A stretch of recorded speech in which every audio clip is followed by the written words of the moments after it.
महायुतीकडून लोकसभेसाठी मनसेला एक जागा देण्याची शक्यता आहे अशी माहिती सूत्रांनी दिली आहे। शिवसेनेला लोकसभेच्या जेवढ्या जागा मिळतील त्यातील एक जागा मनसेला देण्याची शक्यता आहे। राज ठाकरे दिल्लीतल्या वाटाघाटींमध्ये सध्या चर्चेत सहभागी झालेत। राज ठाकरेंना महायुतीतील प्रवेशाचा मार्ग आता मोकळा होण्याची शक्यता आहे। चिन्ह तशी दिसतात, कोणती जागा देणार याबाबत मात्र सस्पेन्स कायम आहे। दक्षिण मुंबईच्या जागा मनसेला सुटण्याची दाट शक्यता आहे। थेट जाऊयात आमचे प्रतिनिधी कपिल राऊत यांच्याकडे। कपिल, काय अपडेट मिळतात या बाबतीत? नक्कीच सर्वात महत्त्वाची बातमी समोर येत आहे ती म्हणजे एकतर राज ठाकरे म्हणजे मनसे हा महायुतीचा भाग होऊ शकतो आणि त्यांना लोकसभेची एक जागा मिळू शकते। सर्वात महत्त्वाची बातमी म्हणजे शिवसेना जेवढ्या जागा लोकसभेच्या मिळतील त्यातली एक जागा ही मनसेला देऊ शकतात अशी सूत्रांची माहिती समोर येत आहे। म्हणजे शिवसेनेला जर 16 जागा मिळतील त्यातली एक जागा ते मनसेला देतील आणि 15 जागेवर शिवसेना लढेल।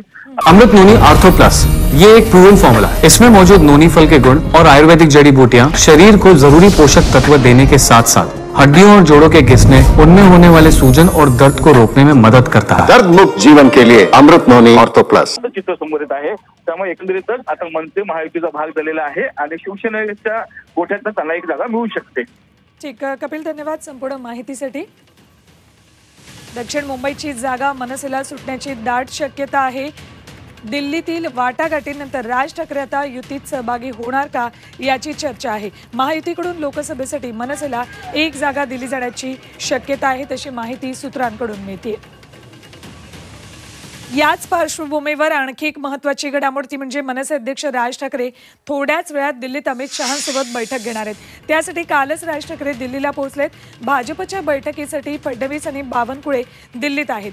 त्याचवेळी राज ठाकरे ही दिल्लीला गेल्यानं मनसे महायुतीमध्ये येण्याची चर्चा आता जोरात आहे। थेट जाऊयात दिल्लीला, आमचे प्रतिनिधी रामराजे शिंदे आपल्या सोबत आहेत। राम, तुम्ही ऐकलं असेल कपिल राऊत यांनी आता माहिती दिली की मनसे महायुतीचा भाग होणार याची चिन्ह आता दिसायला लागलेत आणि त्या पार्श्वभूमीवर दिल्लीत हालचाली घडतायत।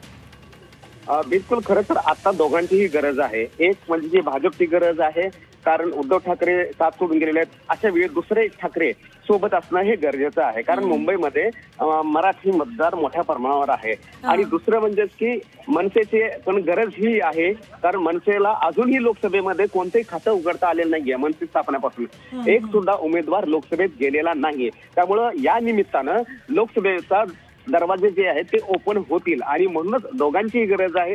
त्यासाठी दोघेही एकत्र आता येऊ शकतात अशी परिस्थिती निर्माण झालेली आहे आणि आज साधारणतः 11च्या सुमारास ही बैठक होण्याची शक्यता आहे। अमित शहा यांच्यासोबत ही बैठक होऊ शकते आणि त्यानंतर शिक्कामोर्तब होऊ शकतं। आणि दुसरा एक महत्वाचा मुद्दा म्हणजे की भाजप पासून जे एनडीए मधून जे काही शिवसेना उद्धव ठाकरे बाहेर पडले होते, अकाली दल बाहेर पडले होते, नंतर नितीश कुमार बाहेर पडले होते, तर आता एनडीए आणखीन मजबूत आहे। यासाठी त्यांनी नितीश कुमारला भाजपनं सोबत घेतलेलं आहे।